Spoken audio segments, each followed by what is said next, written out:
तो कर्म कारक द्वितीय विभक्ति। कर्म कारक में हमने दो पहला सूत्र पढ़ा कर्तरी ईप्सितम यानी कर्ता जिसको साथ है उसमें कौन सी विभक्ति होगी? द्वितीय विभक्ति कर्म कारक का होगा। जैसे अपने लिखा था कि भगत हरिम भजती, तो भगत किसको सहारा है? हरि को। तो हरि में कौन सी विभक्ति हो जाएगी? द्वितीय विभक्ति हो जाएगी हरिम। नामम तत् हरिम भजती यानी भजता है, ये क्रिया है। उसी तरह हमने कहा कि रमेश विद्यालय गच्छति, रमेश विद्यालय जाता है। तो रमेश किसको सहारा है? कहाँ जाता है? विद्यालय। तो विद्यालय में कौन सी विधि हो जाएगी? विद्यालय में हो जाएगी। और विद्यालय में कौन सी विधि हो जाएगी? द्वितीय विभक्ति हो जाएगी। तो ये कर्तृ ईप्सित मैंने क्रिया जिसको साथ है उसमें कौन सी विधि होगी? कर्म कारक द्वितीय विभक्ति होगी। ये बात याद रखनी है। इसके बाद हमने दूसरा सूत्र पढ़ा, अधि सिड स्था और आस के योग में द्वितीय विभक्ति होती है। अगर ये धातु आ जाए तो सिड का मतलब सोना और स्था यानी ठहरना, आस यानी रहना, ये धातु है। इन धातु ये सोना हो, ठहरना हो या रहना हो, इनके योग में कौन सा उपसर्ग होगा? अधि उपसर्ग होगा। और अधि उपसर्ग से पूर्व जो संख्या होगी उसमें कौन सा कारक होगा? कर्म कारक द्वितीय विभक्ति होगी। हमने लिखा था हरि वैकुंठम अधिशेते, तो हरि वैकुंठ में सोता है, हरि वैकुंठ में सोता है। तो अधिशेते धातु आने के कारण अधि उपसर्ग आया और शेते यानी सोने के आने के कारण इसमें कौन सी विधि हो जाएगी? द्वितीय विधि कर्म कारक हो जाएगा। इसके बाद में हमने ये तिष्ठा यानी तिष्ठति शब्द ये धातु होता है। तो इनके योग में भी अगर अधि उपसर्ग लगा हुआ है तिष्ठ धातु के योग में, तो भी आगे वाली संख्या में कौन सा कारक होगा? कर्म कारक द्वितीय विभक्ति होगा। जैसे रमेश वह गांव में ठहरता है, वह गांव में ठहरता है, गांव में ठहरता है। आपको पता होगा कि ठहरता के योग ठहरता इसमें कौन सी क्रिया है? कौन सा धातु है? ठहरता को कहते हैं तिष्ठ। क्या कहते हैं? तिष्ठति। तो तिष्ठति होगा और तिष्ठति ठहरता आ जाए तो इसके उपसर्ग में कौन सी उपसर्ग होगा? अधि उपसर्ग। और अधि उपसर्ग होगा तो गांव को क्या कहते हैं? ग्राम। और ग्राम में कौन सी विभक्ति हो जाएगी? द्वितीय विभक्ति हो जाएगी। वह क्या है? सर्वनाम शब्द, इसलिए सह यानी वह गांव में रहता ठहरता है। क्या है? ठहरता है। यहाँ हम कह सकते हैं वह ग्राम मैं रहता हूँ, यहाँ रहता है आ जाए तो क्या करोगे? तो अधि उपसर्ग और आस धातु, तो अधि उसका आत्मनेपदी रूप होता है आस्ते। क्या होता है? आस्ते। तो क्या हो जाएगा? संधि होने के कारण ये अध्यास्ते हो जाएगा। तो जैसे वह गांव में रहता है, तो अध्यास्ते आने के कारण यहाँ भी कौन सी भी गांव में कौन सी विभक्ति हो जाएगी? द्वितीय विभक्ति हो जाएगी। ये हमने पढ़ा ये। तो इसको दो बात याद रखें, अधि उपसर्ग आया हुआ है किसके योग में? कौन से धातु है? सिर, स्था और आस। ये आ जाए तो इससे पहले जो संख्या होगी उसमें कौन सी विधि होगी? कर्म कारक द्वितीय विभक्ति होगी। ये कारण भी यही होता है। ये लिखना है पूरा सूत्र। और हमने इसके बाद में बड़ा उपानवय धया आंग वश, उपान तीसरा सूत्र पढ़ा हमने, उपानव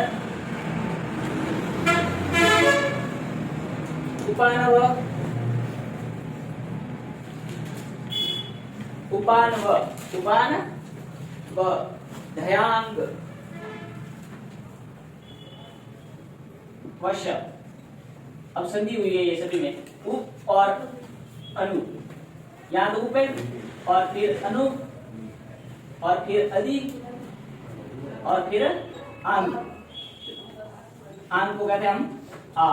क्या कहते हैं? संस्कृत में आंग को क्या कहते हैं? आ से लिखते हैं। तो देखो ये संधि हुई, यहाँ संधि हुई या सॉरी इधर संधि हुई और मिलके आ बन गया।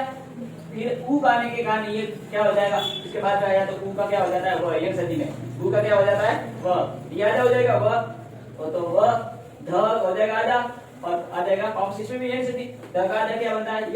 य का आ और ग का र। तो ये आने किस धातु के योग में हो गए? ये उ, अनु, अधि और आंग। ये किस धातु के योग में हो गए?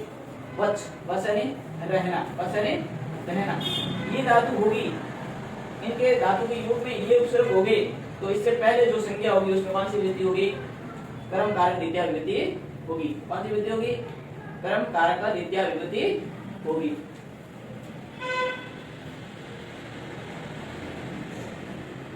उपानदया उपानवदया ग वश, जैसे मैं लिखता हूं, अब लिखते जैसे वह उपवस, अब सुनो, उपवसती या तो वह उपवसती यानी पास में रहता है, शब्द कैसा होगा?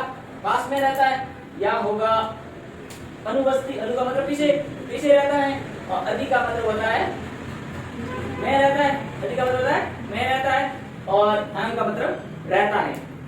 किस धातु के युग में? एक तो उपवसती होगा, या अनुवसती होगा, या अधिवसती होगा, या आवस्ती होगा। हमने इन सभी के उदाहरण दिए। इनके पहले जो भी कोई भी जो होगा संज्ञा होगी उसमें कौन सी विभक्ति हो जाएगी? द्वितीय विभक्ति हो जाएगी। जैसे बालक गांव के पास रहता है, गांव के पास के लिए कौन सा लेता है? उपवसती। तो बालक गांव के पास रहता है, बालक किसके पास रहता है? ग्राम। तो गांव के लिए गांव में कौन सी विभक्ति हो जाएगी? द्वितीय। उपवसती मतलब पास रहता है, तो बालक ग्रामम उपवसती, बालक गांव के पास रहता है। तो उपवसती आने के कारण इसमें कौन सी विभक्ति हो जाएगी? कर्म कारक द्वितीय विभक्ति हो जाएगी।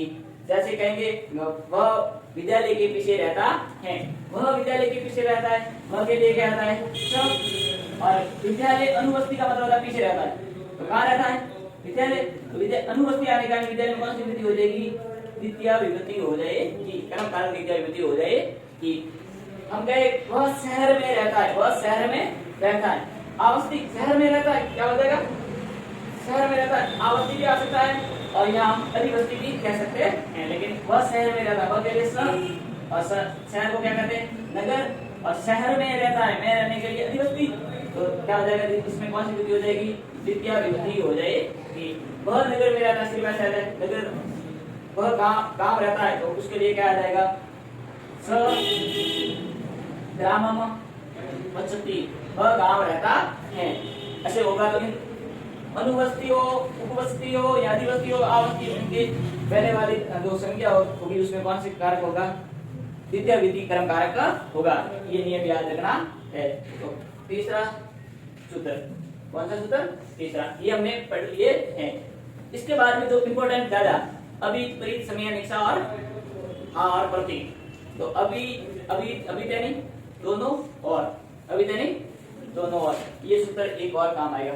इसके बाद में हमने तीसरे सूत्र के बाद में हमने पढ़ा चौथा सूत्र। चौथा सूत्र पढ़ा हमने कौन सा? अभी परित समय निक्षा और प्रति, ये हमने कल पढ़े। के योग में योगे अपि, प्रति योगे में ऐसे लिख सकता हूं, प्रति योगे प्रति योगे अपि द्वितीय विभक्ति कर्म कारक होता है। द्वितीय विभक्ति कर्म कारक, ये मैं कह सकता हूं। तो अभी यानी दोनों और तरफ कौन? दोनों और, यानी इस तरफ और उस तरफ, कह सकते हैं ऊपर नीचे। दोनों और कहने मतलब दोनों और, जगह बताने के लिए स्थिति। दोनों और अभी का मतलब दोनों और। तो अभी के योग में कौन सी विधि होगी? अभी पहले आया तो उससे पहले कौन सी विधि होगी? द्वितीय विधि हो जाएगी। अगर प्रीत आया तो ज्यादातर दो इंपोर्टेंट है, अभी तो प्रीत ऐसा हो जाता है। जैसे भी आता है कि विद्यालय के दोनों और वृक्ष हैं, विद्यालय के दोनों और क्या है? वृक्ष। वाक्य आ गया,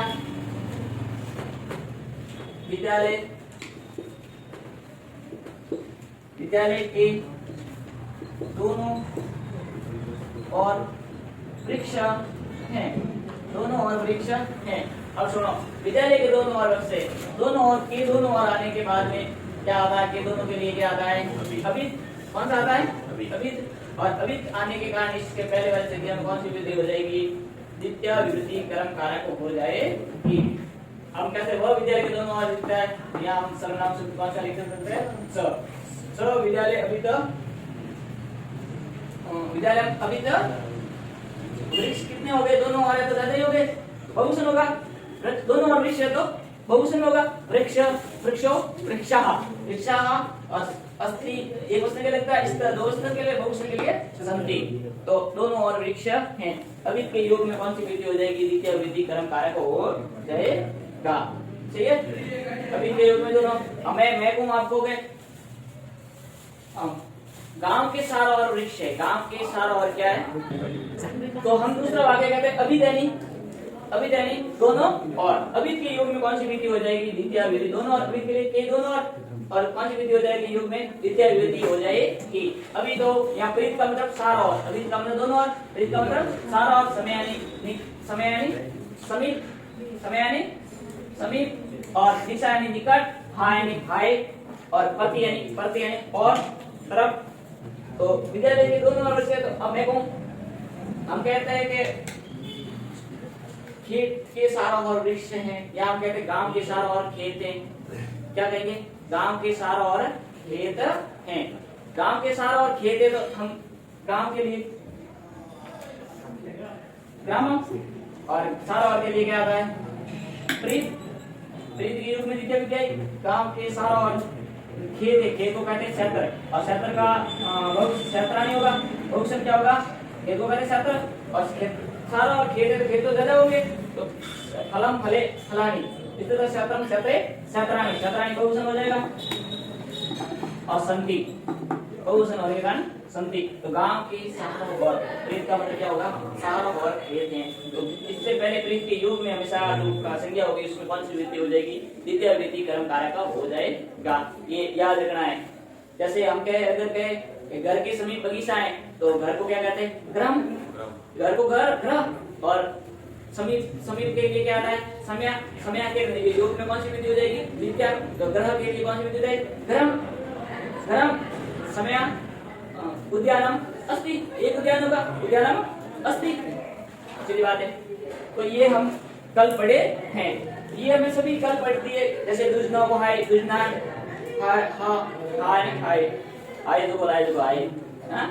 और जैसे बालक विद्यालय की ओर जाता है तो बालक विद्यालय पढ़ती गच्छति, जाता को क्या कहते हैं, कौन सी है, गच्छति, पढ़ती। तो पढ़ती के योग में क्या कहाँ जा रहा है, विद्यालय, तो विद्यालय पढ़ती गच्छति, बालकः विद्यालय पढ़ती गच्छति। ये हमने कल पढ़े हैं। अब हम पढ़ेंगे दूसरा सूत्र पढ़ेंगे। ये पांचवा सूत्र कह सकते हैं हम द्वितीय विधि कर्म कारक का। तो नोट डाउन करोगे, लिखते जाओगे साथ साथ।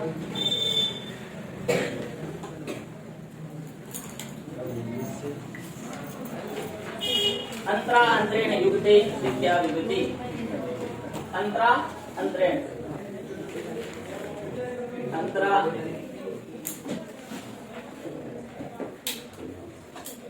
अंतरेण, अंतरा अंतरेण युक्ते, अंतरा अंतरेण युक्ते कर्म कारक द्वितीया विभूति। कर्म कारक हम पोस्ट में लिख देते हैं द्वितीया विभक्ति। कर्म कारक द्वितीय विभक्ति। पांचवा सूत्र हो जाएगा अंतरा अंतरेण। अंतरा का मतलब होता है यहाँ के 20। अंतरा का मतलब क्या होता है, अंतरा, अंतरा का मतलब होता है के 20। अंतरा मतलब के 20। और यहाँ एक आया शब्द अंतरेण। क्या आया, अंतरेण। क्या है, अंतरेण। के बिना, क्या मतलब होगा, के बिना। के 20 यहाँ के बिना। इनके योग में अंतरा या अंतरेण के योगे द्वितीया विभूति कर्म कारक। द्वितीया विभूति कर्म कारक, द्वितीय विभूति कर्म कारक होगा। तो अंतरा का मतलब होता है के 20। अंतरा का मतलब होता है के 20 और अंतरेण की होता है के बिना। ये योग में द्वितीय विभूति होती है। तो तुम्हारे और मेरे बीच हरि है। तुम्हारे और मेरे बीच क्या है, हरि है। तुम्हारे और मेरे बीच,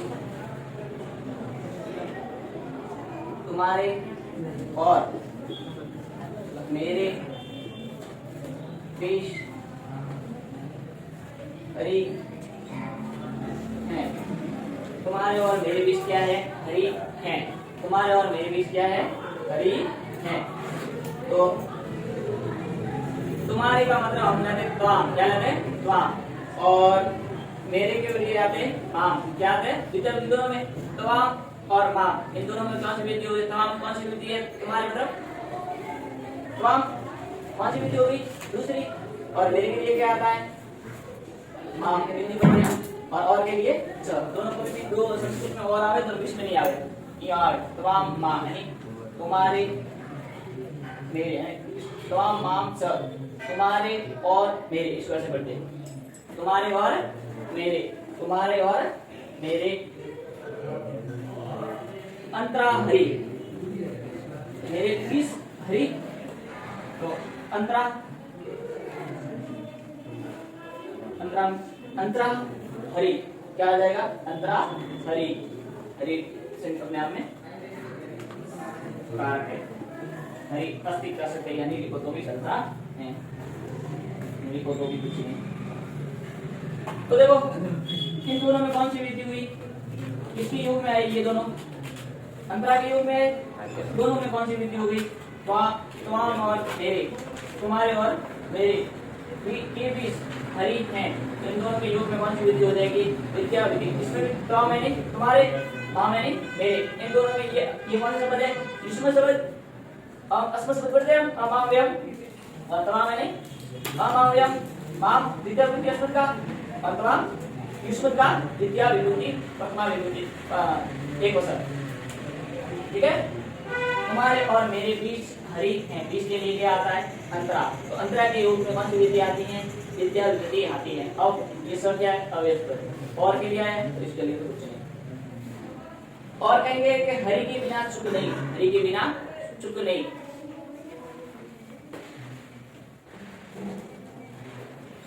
हरि के बिना सुख नहीं, हरि के बिना सुख नहीं, हरि के बिना सुख नहीं, हरि के बिना सुख नहीं। के बिना के लिए क्या आता है? अंतरण। क्या आता है? अंतरण। तो इसके योग में जो होगा उसके विभक्ति कौन सी हो जाएगी? द्वितीय विभक्ति हो जाएगी। और के बिना के लिए क्या आता है? अंतरेण। क्या आता है? अंतरेण। के बिना के लिए क्या आता है? अंतरेण। इसमें भी अपन चुकम, ये प्रथम विभक्ति है। फलम उसी तरह चुकम, फलम इसी तरह सुकम। नम अपन न कर सकते हैं, चुकम न अस्ति, नहीं है कह सकते हैं। इसको क्या कहते? नहीं को क्या कहते हैं? न अस्ति, यानी नहीं ना अस्ति कह सकते हैं। दोनों में संधि होगी। न और अस्ति का क्या हो गया? नास्ति। तो हम कह सकते हैं हरि के बिना सुख नहीं है। तो हरिम अंतरेण सुखम नास्ति। नहीं के लिए क्या आता है? नहीं है। इसके लिए क्या आता है? नास्ति। नास्ति न और अस्ति का संधि हुई, इंद्रिय संधि नास्ति हो गया, नहीं है। इसका मतलब क्या हुआ? नहीं है। तो ये सूत्र है। अंतरा और अंतरेण के योग में कौन सी विभक्ति होती है? द्वितीय विभक्ति होती है। हमने तो इसके लिए जो दो शब्द आए थे, तुम्हारे और मेरे, अस्मत्, ये युष्म शब्द, ये अस्मत्। युष्मत् की द्वितीय विभक्ति त्वाम और अस्मत् की द्वितीय विभक्ति माम, और अवय शब्द है स, और बीस के लिए अंतरा और हरि अस्ति। हरि के बिना सुख नहीं है। अंतरेण के योग में हरि, हरि किस विभक्ति में कौन सी विभक्ति होगी? हरि में द्वितीय विभक्ति हरि सुखम नास्ति, नहीं है। तो ये हमने अंतरा अंतरेण सूत्र किया। युक्त में कौन सी विभक्ति होती है? द्वितीय विभक्ति होती है। अब हम इसके आगे सूत्र लिखेंगे अभिनिविच्छ। अभिनिविच्छ लिखो ये सभी।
विद्या।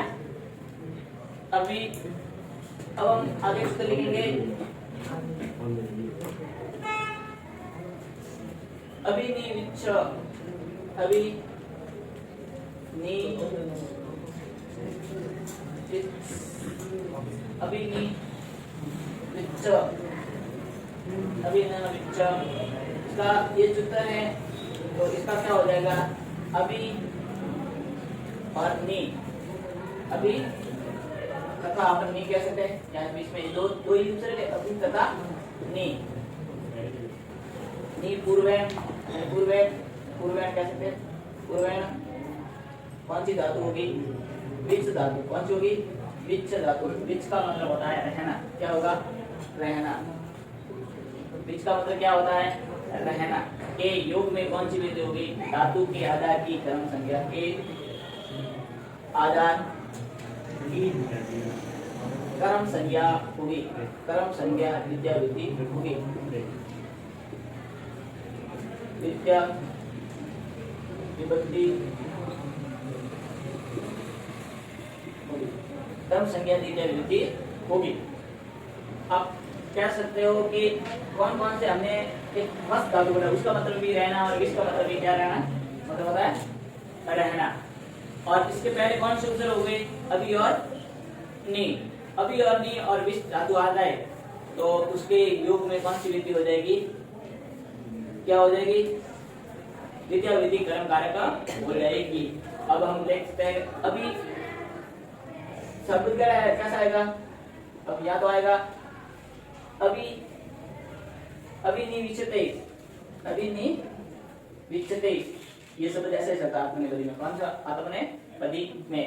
अभी के लिए तो आ जाएगा सिर्फ कहते हैं हम रहता है। क्या आ जाएगा? रहता है। और नी के लिए क्या आ जाएगा? दोनों के लिए आ जाएगा। और नी के लिए क्या आ जाएगा? सरता है। क्या आ जाएगा?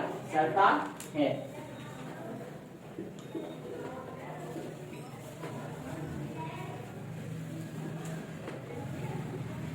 दोनों के अभी उपसर्ग विच धातु विस्ते आ जाएगा। अभी विस्ते और अभी नी विस्ते के लिए सरता है। अभी अभी विस्ते के लिए रहता है। जैसे हम लिखो वह अस्य मार्ग पर चलता है। तो सॉरी, ये दोनों साथ में आएंगे। चलता हो या रहते हो, ये दोनों अलग अलग नहीं आएंगे, ऐसे लिखा जाएगा। अभी और नी विच ते, ये दोनों दोनों उपसर्ग साथ में लगेंगे। दोनों उपसर्ग साथ में ही लगेंगे। जैसे मैं वाक्य लिखता हूँ वह अच्छे मार्ग पर चलता है, या अच्छे मार्ग पर चलता को या रहता है। वह तो वह अच्छे मार्ग पर चलता है। देखो बच्चों, हम सत धन मार्ग यानी अच्छे के लिए क्या आता है? सत। लेकिन इसके बाद में पांचवा अक्षर आने का क्या हो जाएगा? न हो जाएगा।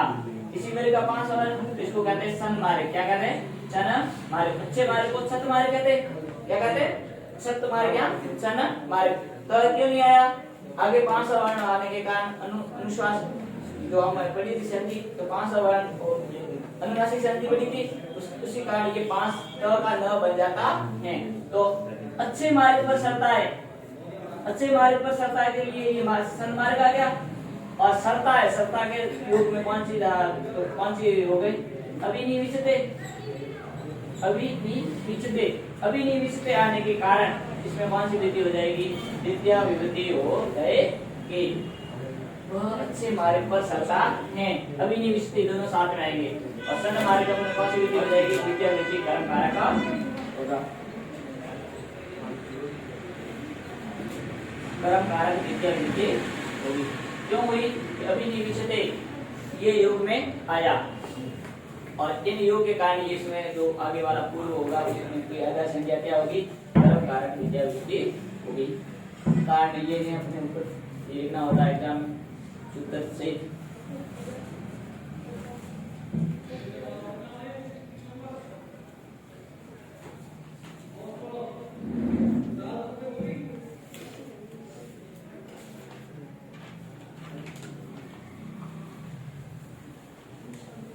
कालांधव, देखो कालांधव।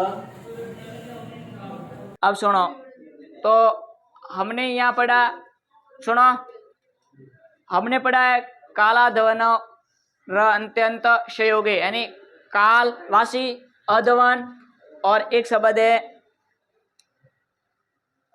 अत्यंत संयोगे। अत्यंत या अत्यंत आया शब्द है अत्यंत। अत्यंत का मतलब होता है या अत्यंत का मतलब होता है निरंतर। क्या मतलब होता है? निरंतर। कालवासी का मतलब समय। अधवन, अधवन का मतलब होता है मार्गवासी। क्या होता है? मार्गवासी।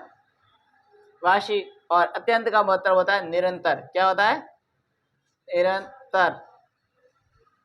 तो आप इसमें लिखोगे, लिखो कालवासी तथा, लिखो अपने आप लिखो कालवासी। इसके ये लिख के लो पहले, इसके आगे लिखो फिर अत्यंत संयोगी कर्म कारक द्वितीया विभक्ति।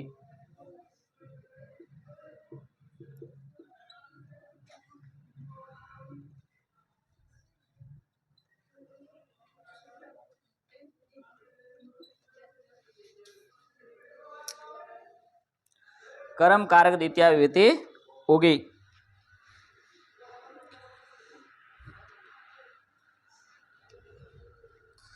तार कम अड़गो लगाए बने।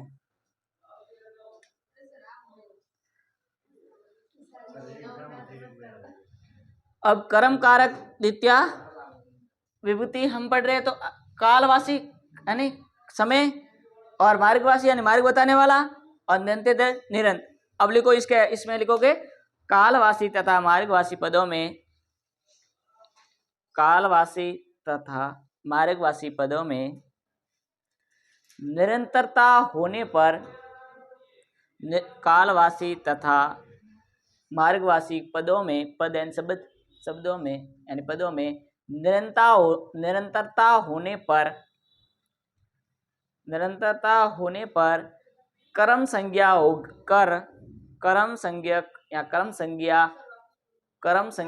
होकर द्वितीय विभक्ति होती है।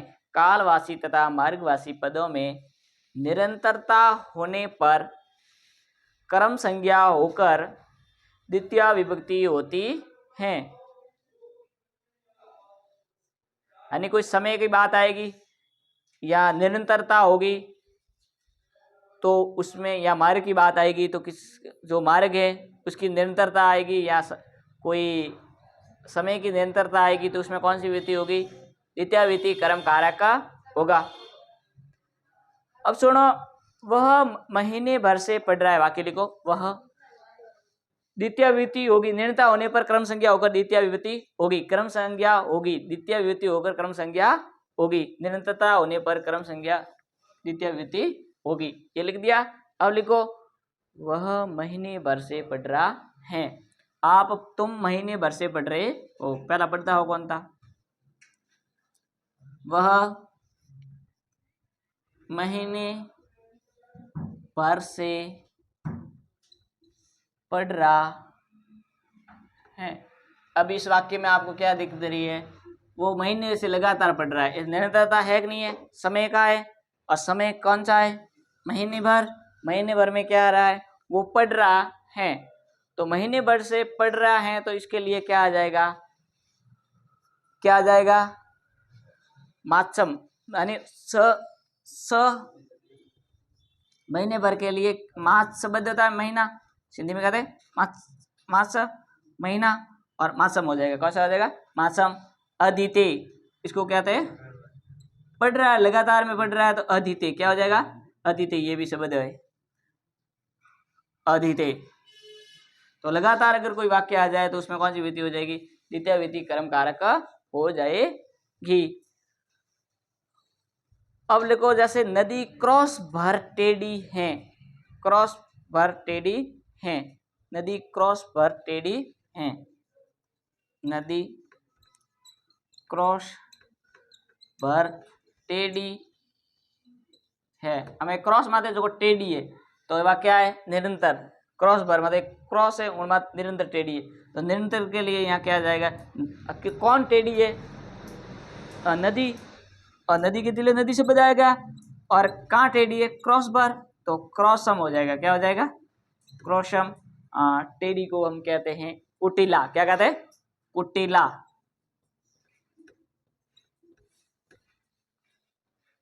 तो क्रॉस बार टेढ़ी है। इसके बाद में अपना आएगा इंपॉर्टेंट, अभी परिसमय निष्ठा के बाद में इंपॉर्टेंट जो है अभी जो सूत्र है वो ही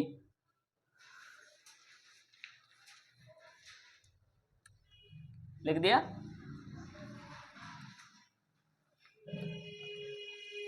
अब जो सूत्र है उसमें होगा एक तो उभयत, उभयत,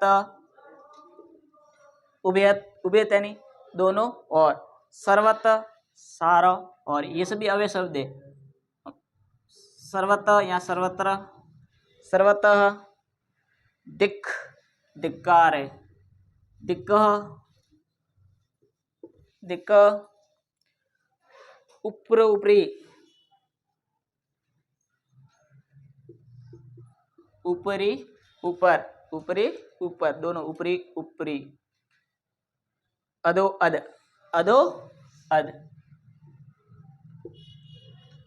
अधो, अधः, अधो, अधः, अधो, अधः, और अध्यादि, अध्यादि, अधिधन, अधि, अध्यादि, अध्याधि, अध्याधि, अध्याधि, योगे, आगे अगले योगे अपि कर्म कारक द्वितीया विभूति होगी।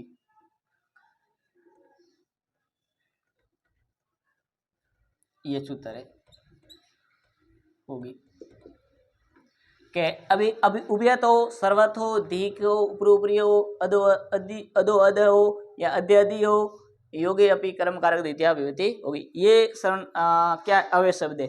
इन ये अवय शब्द आ जाए तो इनके योग वाले में कौन सी विभूति होगी? द्वितीय विभूति कर्म कारक होगा। आज थू आयो कल मतलब कल एवो आयो तो वारी वो दीड़ी दाड़ में मिश्रो जो दाड़ में थोड़ा दो हमें रियो एक महीने समझो, बाकी टाइम नहीं है हमें, जनवरी है, फरवरी में तो एग्जाम है, इसलिए पढ़ लो ढंगो। અને થોને પડનો અટે પઢાઈ કરતો હું મારી તો માનો કે अटे पढ़ाई करता मतलब अटे पढ़ाई करो तो होइस, लेकिन खुद ने पढ़ना ज़्यादा इम्पोर्टेंट है। खुद ज़्यादा जितना खुद पढ़ो ज़्यादा खुद अभ्यास करो नहीं एवं इस काम आवेला। तो ज़्यादा टाइम खुद ने देना, में खुद ने पढ़ना है कि खुद को अटे पढ़ नहीं पा जाओ ना लिख नहीं पा जाओ, खुद याद ही नहीं करो, पढ़ो ही नहीं, तो वो मतलब का। तो उभयत, उभयत का मतलब क्या होता है? दोनों। उभयत का मतलब क्या होता है? दोनों और। क्या होता है? दोनों और। सर्वत का मतलब सारा और। सर्वत का मतलब सारा और शब्द आया था एक, क्या आया था? दिक के लिए,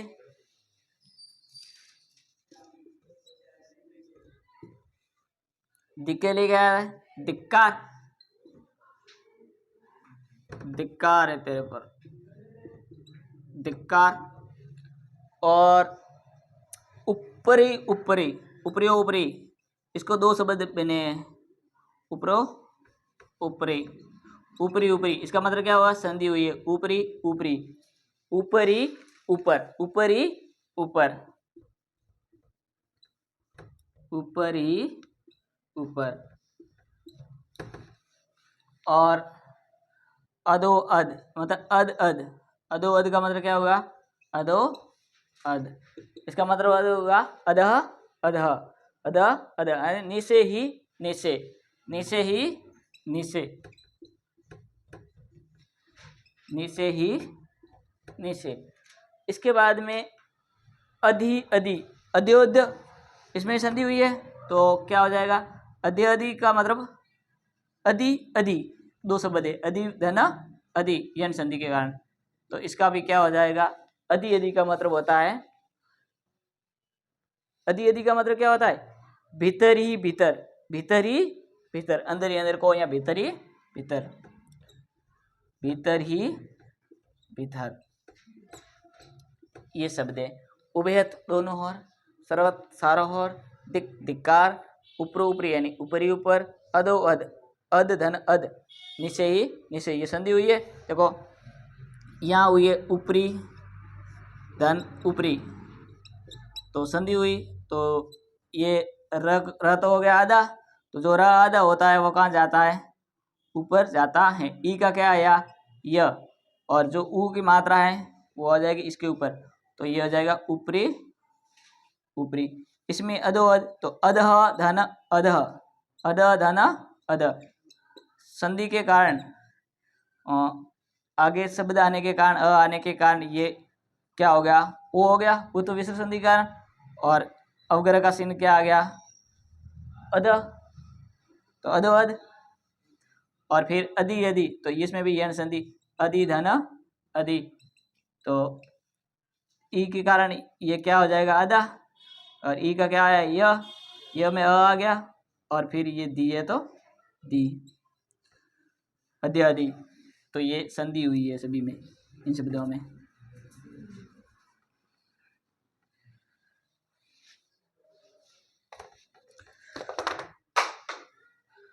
अब लिखो, विद्यालय के दोनों ओर राजमार्ग हैं, विद्यालय के दोनों ओर राजमार्ग हैं। आपके शब्द आपने एक पहले और पढ़ा था, अभी आपने अभी का पढ़ा था, क्या पढ़ा, दोनों ओर के क्या पढ़ा था, अभी पढ़ा था, लेकिन वो किस धातु कौन सी होगी, आगे कौन सी धातु होगी,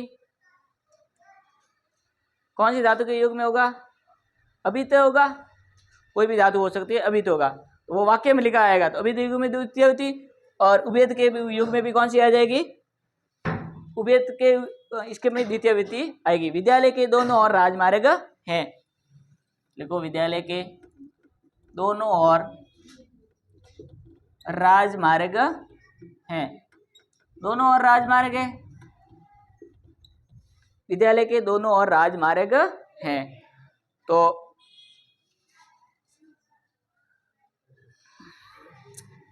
देखो विद्यालय के दोनों ओर, तो विद्यालय के लिए दोनों ओर आगे आया हुआ है, तो विद्यालय में कौन सी विधि हो जाएगी, द्वितीय विधि हो जाएगी, और के दोनों ओर के लिए क्या आता है, उभयतः, और क्या हो जाएगा, राजमार्ग, दोनों ओर राजमार्ग है, मतलब बहुवचन नहीं है, दो राजमार्ग है, कितने मार्ग है, दो, तो क्या राम रामो होता है, इसलिए राजमार्ग हो जाएगा, क्या हो जाएगा, राज मार्गो, रामो होता है, उसी तरह रामो मार्गो, और क्या आ जाएगा, स्तः, स्तः क्यों आया, अस्ति एक वचन के लिए, यहाँ मार्गो कितनी है, दो मार्ग है, मार्गो रामो, इस तरह मार्गो, और स्थ द्विवचन के कारण स्थ क्रिया आ जाएगी। विद्यालय के सब और खेत हैं, विद्यालय के सारों और, यहाँ सब और कह सकते हैं, यहाँ सर्वत्र कह सकते हैं, यहाँ सब और, दोनों शब्द ले सकते हैं। तो विद्यालय के सारों और, यहाँ सब और, सब और को यहाँ सारों और को खेत हैं, विद्यालय के सब और खेत है, तो विद्यालय के सब और खेत है, तो विद्यालय के में कौन सी विभूति हो जाएगी, द्वितीय विभूति हो जाएगी। विद्यालय सब और के लिए क्या आता है, सर्वतः, सर्वतः सब और क्षेत्र के लिए बहुवचन है, खेतों चारों और होगा तो बहुवचन होगा, क्षेत्राणि सन्ति, विद्यालय के सब और खेत हैं, विद्यालय में सर्वत्र क्षेत्राणि सन्ति, विद्यालय के सब और क्या है, खेत हैं। भूमि के भीतरी भीतर जल है, भूमि के भीतरी भीतर क्या है, जल है, भूमि के भीतरी भीतर क्या है, जल है।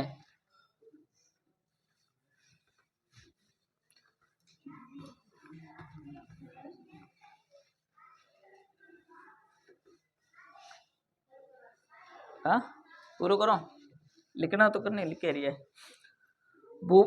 भूमि के भीतरी भीतर जल है,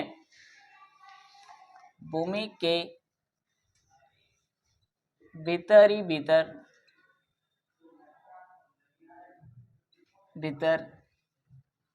जल है। भूमि के भीतर ही भीतर क्या है? जल है। तो भीतर ही भीतर को क्या कहते हैं? हमने शब्द दिया था अध्यधि। अध्यधि। तो भूमि में कौन सी विभूति हो जाएगी? द्वितीय विभूति हो जाएगी, क्योंकि आगे शब्द आया भीतरी भीतर, और भीतर भीतर के लिए अधि धन अधि मतलब अध्यधि होगा। अध्यधि। जल की भी प्रथमा विभूति को क्या होती है? फलम फले फलानी होती है, जलम होती है। क्या होती है? जलम। फलम फले, फलम में कौन सी विभूति है? द्वितीय। फलम फले फलानी, फलम फले फलानी। द्वितीय को द्वितीय विभूति जरूरी नहीं है। हेलो हेलो, आ रही है? मैं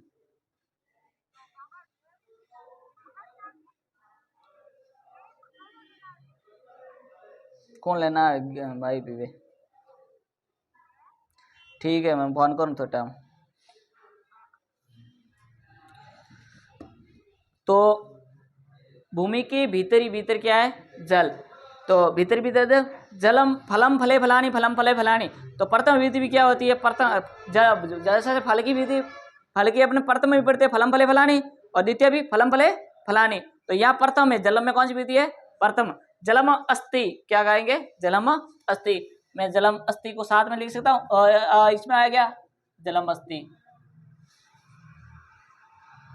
तो भूमि अध्यधि जलम अस्ति, स्वरों को धिक्कार।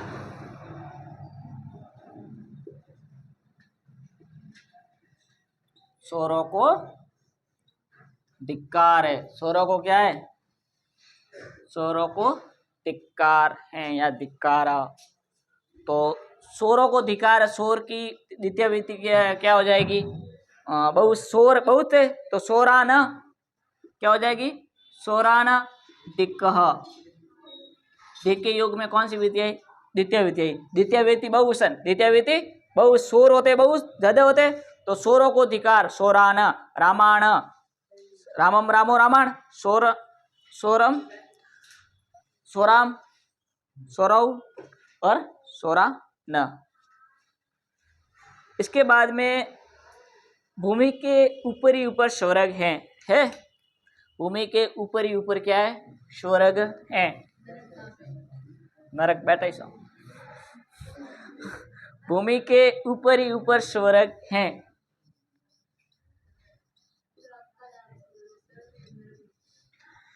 ऊपर बात करना वीडियो पूरी। ऊपर ही ऊपर स्वर्ग है।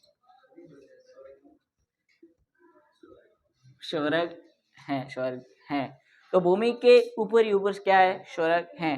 तो कहाँ ऊपर है? भूमि के ऊपर ही ऊपर। तो भूमि के लिए कौन सी? ऊपर ही ऊपर के लिए क्या आता है?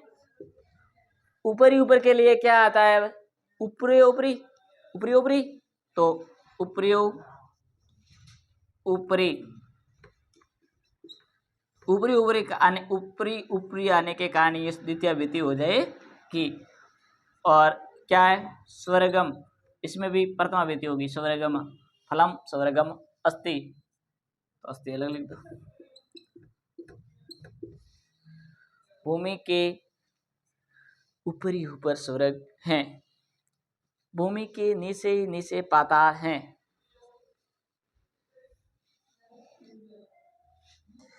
और भूमि के ऊपर ही ऊपर नरक है।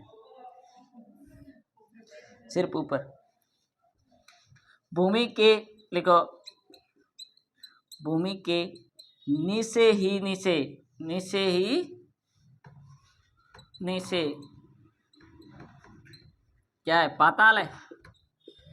पाताल है, ये वाक्य हुआ। भूमि के नीचे ही नीचे क्या है? पाताल है।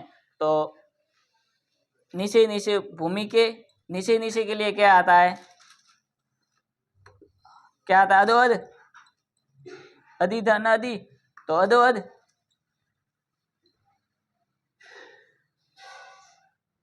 अध धन अध। तो अध मतलब नीचे ही नीचे पातालम अस्ति, क्या हो जाएगा? पातालम अस्ति।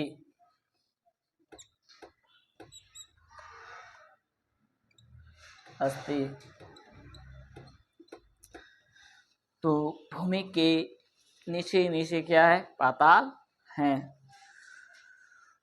तो विद्यालय के दोनों ओर राजमार्गों, अब लिखो लिखो गांव के दोनों ओर, गांव के दोनों ओर, लिख रहे हो? गांव के दोनों ओर वृक्ष हैं, गांव के दोनों ओर वृक्ष हैं।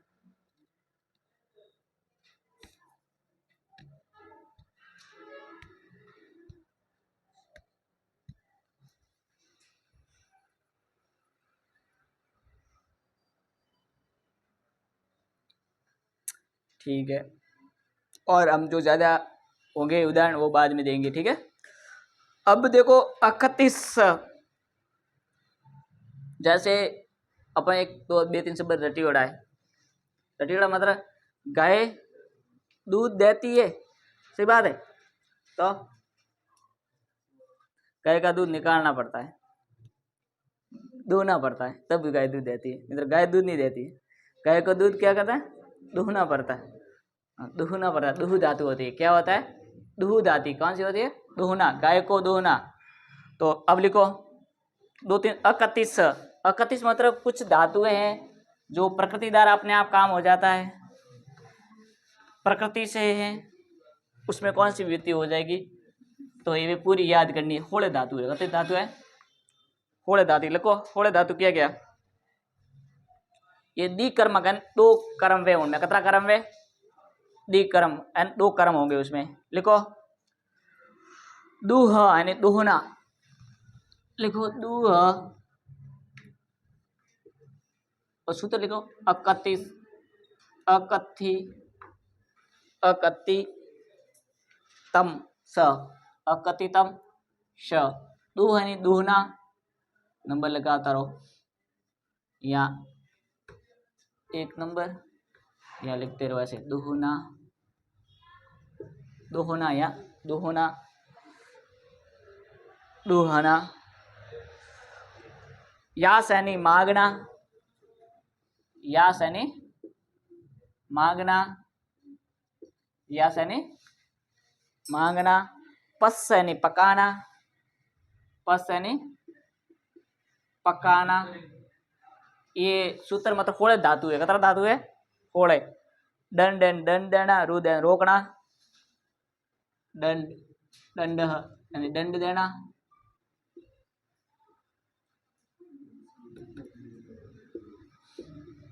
रुद यानी रोकना,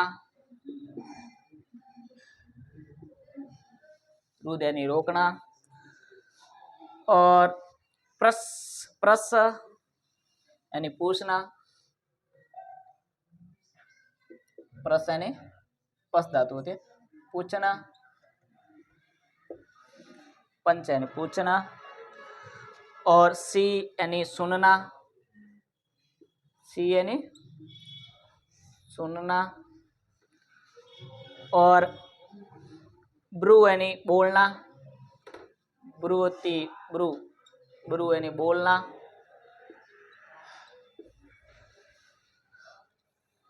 और सास यानी शासन करना,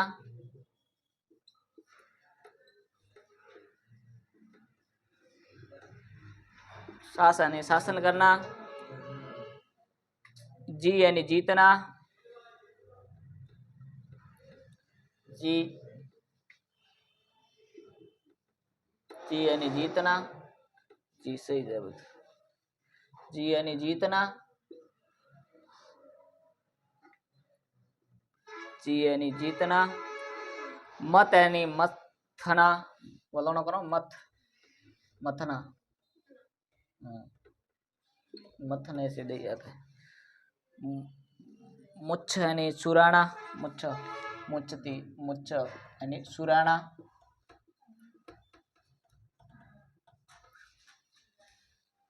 सुराणा। नी यानी ले जाना, नी नहीं आती शब्द चलता है, नी यानी ले जाना, ले जाना। और हरे, हरे हरती, हरती शब्द है हरण करना, हरण करना।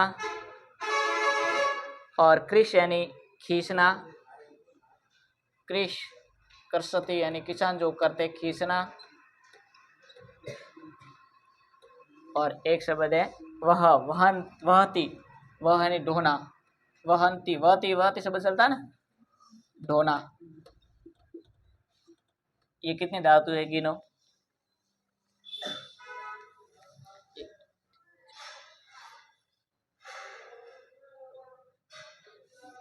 16। 16 द्विकर्मक धातु है। कितनी है? 16। इन 16 धातुएं आ जाए तो उसमें कौन सी विभूति होगी? द्वितीय विभूति कर्म संज्ञा होगी। 16 धातु याद करना। दो या से पच्चर अंडर उदर प्रचसी ब्रू साससी मतम उच्च नी हरि कृष्ण वह, ये याद करनी है। और इनके योग में कौन सी विभूति होगी? द्वितीय विभूति होगी।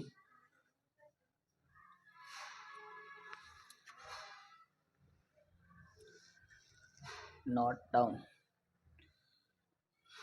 13:10।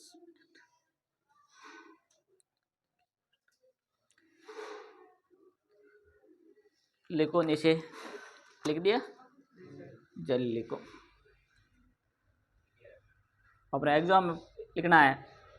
पर मैं दो साल वेरियो मैं देख रही हूँ कि ओपीपीएट देखिए टेस्टों में और परीक्षाओं में भी देख रही हूँ, थोड़ी स्पीड कम है, तो स्पीड बढ़ानी है लिखने की। 4-5 क्वेश्चन आप छोड़ देते हो एग्जाम में, 3-3 4-4 मतलब होशियार जो कहता नहीं ऑपरेटर पादरू में, उन्होंने लड़कों भी आ रहा गलती हुई है, क्वेश्चन आते हुए भी वो छोड़ के आया, टाइम मैनेजमेंट नहीं कर पाया। तो टाइम मैनेजमेंट भी जरूरी है, तो आपको टाइम मैनेजमेंट भी देखना है। ब्लू प्रिंट आती है ना, इसमें सभी लिखा हुआ है कि भाई जो ऑब्जेक्टिव होते हैं उसमें कितनी टाइम देनी है, रिक्तान में कितनी टाइम देनी है, अपठित में कितनी टाइम देनी है, जो अपने रचनात्मक कार्य है उसमें कितनी टाइम देनी है, क्वेश्चन है लघुरात्मक अतिलघुरात्मक उसमें कितनी टाइम है, सभी जरूरी है। तो ये जरूरी है, आपको टाइम मैनेजमेंट भी आना चाहिए, लिखने के साथ साथ टाइम है। और लिखने की जो शैली होगी ना, जैसे हिंदी है, सामाजिक है, संस्कृत है, कोई भी आगे वाले एग्जामर को समझ में आएगा तो वो नंबर देगा। तो लिखने की शैली भी अच्छी होनी चाहिए, ऐसे नहीं कि अपने आधा होशियार में ज़्यादा होशियार एवं लारू घसीट मार हाल न मळे, घसीट मार हाल न मळे, एग्जामर ने ठा नहीं पड़े पसे तो वो सीधो क्रॉस करे। अगर आपकी लिखने की शैली सही है, कम शब्द है, तो भी वो सही देगा। तो आपको ध्यान रखना है, लिखने की शैली सही सुधारनी है, टाइम मैनेजमेंट ध्यान रखना है। और एक नकल वाला थोड़ा ज़्यादा ही होने रही हूँ, कोई भी करावे नहीं करावे गारंटी नहीं है, लेकिन आपको नहीं करनी है। जो नकल करता है या नकल के सहारे रहता है वो पेपर ढंग से कर भी नहीं पाता, ये गारंटी है। क्योंकि वो नकल के टाइम में इस टाइम खराब करे, टाइम कितनी होती है, 3 घंटा क्या होता है उस पेपर को करने में। तो आपको टाइम मैनेजमेंट और खुद को भी ध्यान रखना है। ज़्यादा बीजों नकल करावा गया तो ओपरा डब्बा गोल है, तो नकल किसी को कराना ही नहीं है, नहीं ज़्यादा करने की कोशिश करनी है। पहले आए वो करो जल्दी, मतलब थोड़ी स्पीड में जो आए उसको टाइम वेस्ट करना ही नहीं है, बैठना भी नहीं है। तो टाइम मैनेजमेंट ज़रूरी है आपके लिए। और लिखने की शैली सुधार दो, जिसको याद नहीं हो रहा वो लिख के याद करो, शब्दों को ध्यान रखो, छोटी छोटी बातें जो ज़्यादा एग्जाम में आ रही है, अव्यय शब्द है अब सीधा सीधा आ रहा है तो अव्यय शब्द का मैंने एक सार दिया है वो याद करो। जो छोटे छोटे समास है, शब्द बाहर गए, अभी अधिवार्षिक हुई आपके सामने हुई है। मैंने जो परीक्षा अभी करवाई है या मैंने जो भी लिखवाया बोर्ड पर या नोट्स दिए उससे बाहर गए, बताओ? अधिवार्षिक में भी नहीं गए। तो सुन लो, पहला ऐसे ऐसे शब्द है जो पहले लिखा है वो आए, आप पढ़ लेना। अवयव में भी वही उदाहरण आए। तो हमारे आरबीएससी घसी पीटे सवाल दे रही है, ज़्यादा हार्ड देती को नहीं है। थोड़ी सी कमी अपने में कमी है, अपन याद ऐसे ही ढंग से याद नहीं करते हैं। आलसी ज्यादा वगैरह भारतीय लोग ठंडा जनो दूसरा देश राज करीने जाए माथे जनो बीजा लोग राज करे रिया आलसी प्रवृत्ति के कारण थोड़े पिटाई नहीं करो थे सवाल याद नहीं करता नहीं करो तो थोड़ा भला करना ही त्या मोटा आदमी वाणो कलेक्टर याद करजो मती। चलो तो लिखो इन 16 दिक कर्मक, लिखो इन 16 दिक कर्मक जो 16 धातु हमने लिखी है, लिखो इन 16 दिक कर्मक धातुओं के योग में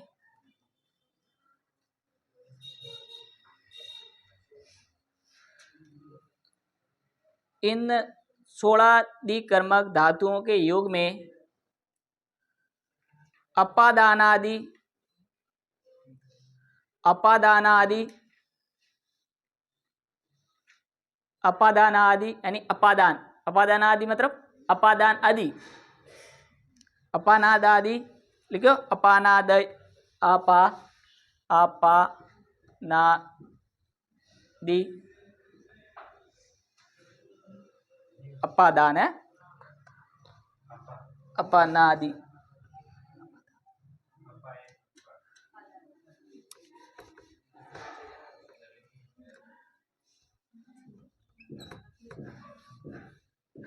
अपादान आदि मतलब अपादान कारकों की में कहने की विवक्षा होने पर में अपादान कारकों में अपादान कारकों में कहने की विवक्षा कहने की विवक्षा कहने की विवक्षा 11 बजे में आए बस तो कहने इन 16 अधिकर्मक धातुओं के योग में अपादान आदि कारकों में कहने की विवक्षा कहने की विवक्षा यानी कहने की विवक्षा यानी हम इस वाक्य को पढ़ेंगे तो कैसा लगेगा कि इसमें अपादान कारक हैं वो तो आडू की करे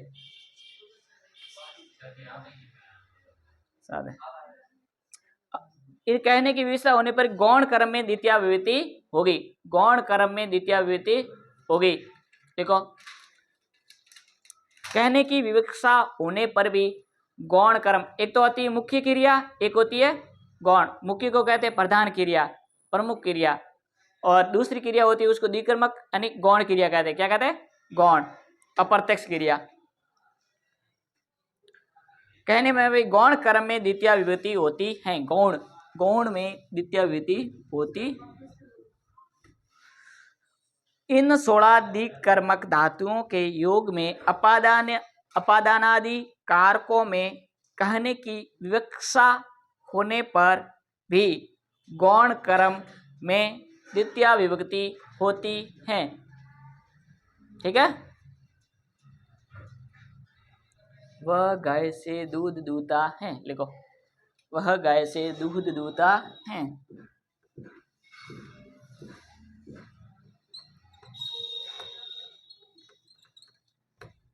गाय से दूध दूता है। आपको पहले इसमें समझ आया। अब हम ये सभी धातुएं पढ़ेंगे। इन धातुओं में अपन को अपादान ऐसी जो दूसरी मतलब ज्यादा तो अपादान होगा अपादान लगेगा। कैसा लगेगा वाक्य पढ़ने पर हमें कैसा लगेगा अपादान कारक होगा। लेकिन ये धातु होने के कारण इनके योग में जो द्वितीय गौण कर्म में गौण का मतलब होता है अप्रत्यक्ष क्रिया क्रिया कर्म के आधार पर क्रिया जो सकर्मक क्रिया होती है उसके कितने भेद है एक कर्मक द्विकर्मक। एक कर्म कौन सी जो मुख्य क्रिया होती है कौन सी होती है मुख्य क्रिया यानी प्रत्यक्ष क्रिया जो क्रिया को करने वाला प्रत्यक्ष वो प्रत्यक्ष क्रिया या मुख्य क्रिया। और दो क्रिया है साथ है दूसरी क्रिया को द्विकर्मक क्रिया और द्विकर्मक क्रिया को हम क्या कहते हैं गौण क्रिया या अप्रत्यक्ष क्रिया कहते हैं। पहली को हम प्रधान क्रिया कहते हैं दूसरी को कहते हैं गौण। प्रधान का विलोम क्या होगा गौण। क्या होता है गौण। जैसे वह गाय से दूध दूता है। अब निकाल हिसाब कर दो वह गाय से दूध दूता है। गाय से दूध दूता है। अब देखो वह गाय से दूध दूता है मतलब गाय से दूध अलग हो रहा है। अपन को पढ़ने में कैसा लग रहा है, अपादान कारक लग रहा है, लेकिन अपादान कारक नहीं होगा। क्यों नहीं होगा, दूता आ गया, दूता क्रिया आ गई, दूता क्रिया मतलब दोहना, तो दोहता क्रिया आने के कारण इसमें जो पहली तो अपनी गाय है ही और दूसरी कौन है, दूध, दूसरा कौन सा है, दूध, दो क्रिया होगी। तो दो क्रिया में दोनों में कौन सी हो जाएगी, जैसे स और गाय को क्या आते हैं, गाम, और इसकी द्वितीय विधि हो जाएगी गाम, क्या हो जाएगी, गाम, गां से, गाय से क्या दूध होता है, दूध को कहते हैं दुग्ध, क्या कहते हैं, दुग्ध, तो दुग्धम द्वितीय विधि क्या आ जाएगी, दुग्धम, दो क्रिया हुई, तो गाय और एक दुग्ध, और इसकी दुहयति, इसका शब्द जाते दु य आदो, य आदो है, इसमें यह आ जाएगा दुहयति, इसकी शब्द जाती है दुहयति, ये शब्द चलता है दुहयति। तो इसमें आपको पता चल गया कि गौण क्रिया कौन सी, यहाँ गाय से, या गौण क्रिया कौन सी है ये, और ये कौन सी, दूध दूना मुख्य क्रिया, क्या है मुख्य क्रिया कौन सी है, ये मुख्य, क्या कहेंगे हम, क्रिया, क्रिया मतलब धातु, मुख्य क्रिया कौन सी है, दूध दूना, मुख्य क्रिया अपने क्या है, क्रिया कौन सा कर रहे, दूध होने का, किससे दो रहे, गाय से, गाय में होनी कौन सी चाहिए थी, मतलब गाय एक अपादान लगता है, ऐसे गाय दूध, गाय से दूध अलग करें, लेकिन इसमें दूती धातु आने, दुहयति यानी दूहने धातु आने के कारण कौन सी विधि होगी दोनों में, इसमें तो गौण होता, इसमें तो होती थी, सीधी सीधी चलती थी, क्यों कर्म कौन सा कर रहे, गाय का दूध दूहने का, तो दूध में तो द्वितीय परम मुख्य क्रिया होती ही थी, लेकिन इसमें भी द्वितीय विभूति मतलब द्वितीय विभूति कर्म कारक होगी, लेकिन वे क्रिया कौन सी है, गौण क्रिया है। हमने एक क्रिया पढ़ी थी हिंदी में, तो एक होती है क्रिया, कितने क्रिया के कितने भेद, दो होते हैं, अकर्मक और सकर्मक। सकर्मक क्रिया में हमने पढ़ा था एक कर्मक और द्विकर्मक। एक कर्मक जो एक क्रिया होती है, जो मुख्य क्रिया होती है उसको एक कर्म, जिसमें दो क्रिया, इसमें ये वाक्य कैसा है, दो क्रिया वाले, ये कौन सा वाक्य है, दो, इसमें दो क्रिया है, एक तो दूध भी क्या है, दुग्ध भी क्या है, कर्म है, और यहाँ गाय भी क्या है, कर्म,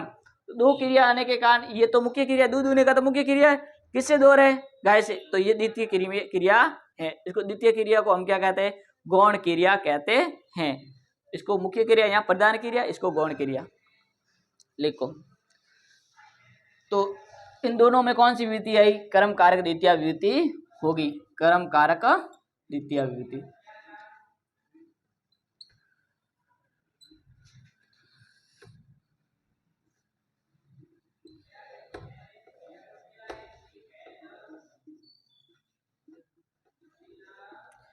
द्वितीय विभक्ति,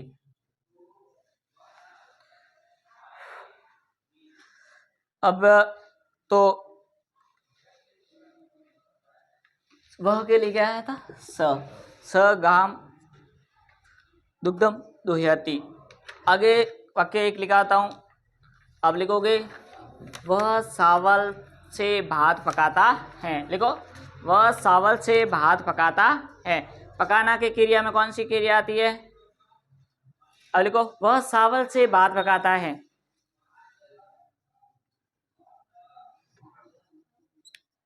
चावल से भात पकाता है, भात पका रहे, भात इस बनावे बनाएड़ी है, भात बनाएड़ी चावल ली, हाँ तो बस इको थोड़ा चावल भात बनाने, चावल पहला तो करना मतलब बनाना, सिर्फ उकालना के मतलब हिंदोना, पसे गढ़ली हो या सीनी हो, गुड़ी हो या सीनी हो, थोड़ा में घी नौमेन उनने थोड़ी हिलोवेन पावड़ी भात का बनी भात, बस बढ़िया सिंपल। चावल से भात पकाता मुथा ना देख आदो घरों को हम ही कहूँ,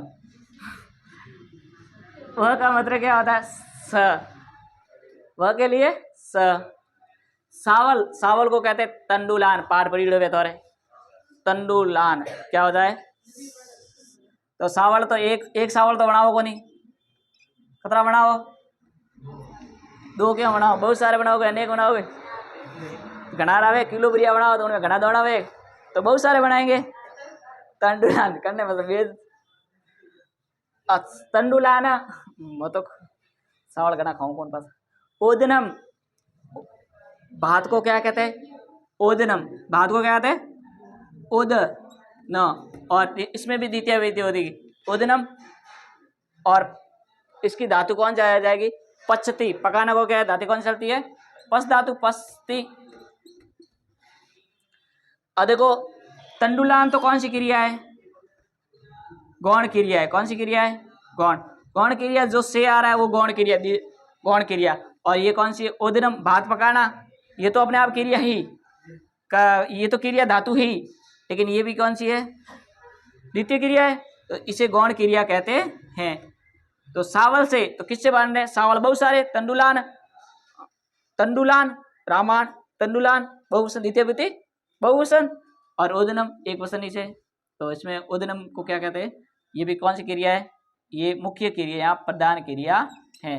तो दो क्रिया है, अपन को यहाँ देखना है। तो इसमें कौन सी होगी? कर्म कारक द्वितीय विभूति होगी।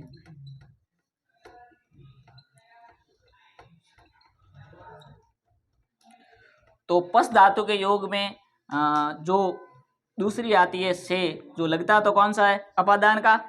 तंडुलान से अब आया अलग हो रहा है, सावल से भात पका रहे, तो ये मतलब लगती तो कौन सी क्रिया लगती है हमें? अपादान लग रही है, लेकिन इसमें पस धातु आने के कारण कौन सी विधि हो गई? द्वितीय विधि कर्म कारक का हो गई। अब लिखो, वह गधे से बाहर ढोता है। वह गधे से बाहर ढोता है।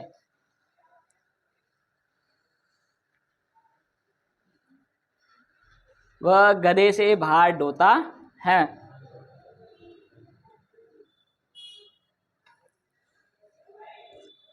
वह गधे से बाहर ढोता है। अब तो खुद लिखोगे, वह गधे से बाहर ढोता है। वह को क्या कहते हैं? स। गधे को क्या कहते हैं? गद्धव। गर्दभ। गधे को क्या कहते हैं? गर्दभ। और तो गधे में द्वितीय विधि हो जाएगी तो गर्दभम। यहाँ किससे? गधे से, तो गर्दभम। और क्या कर रहे? भार, भार को ढो रहे, तो भार में तो है ही अपने आप क्रिया, तो इसकी भार की भारम, और ढोने को कहते हैं वहती। तो यहाँ भी कौन सी कारक, ये कौन सी गौण क्रिया होने के कारण कौन सा कारक होगा? कर्म कारक द्वितीय विभूति होगी। तो आपको समझ में आ गया होगा कि इतना था अपने कर्म कारक द्वितीय विभूति। इतना सरल भी है। आपको क्या करना है? जितना मैंने पढ़ा है उसको अच्छी तरह से रिवीजन कर ले और वाक्यों को समझ लेना, तो सरल है, अपने कोई नंबर कटने के चांस नहीं है। पढ़ना आपको है। अड़ी कोई दवा वणी को बीजो लावे टकी टकी भी पावत है, कौन दवा तो है नहीं, तो आप तो थोड़े खुद ने याद करना है। दवा तो आई से आप याद करा सको, पूछ सको, बोर्ड में समझा सको। कुछ समझ में नहीं आया हो, प्रथमा विभूति द्वितीय विभूति कल मैं पूछूंगा, याद करके आना है। कल मैं पूछूंगा कर्ण कारक, कल हम पढ़ेंगे कर्ण कारक द्वितीय, टेस्ट होने के बाद पढ़ेंगे हम। तो ये कल पढ़ेंगे हम। तो अब कर दो वीडियो तो बंद।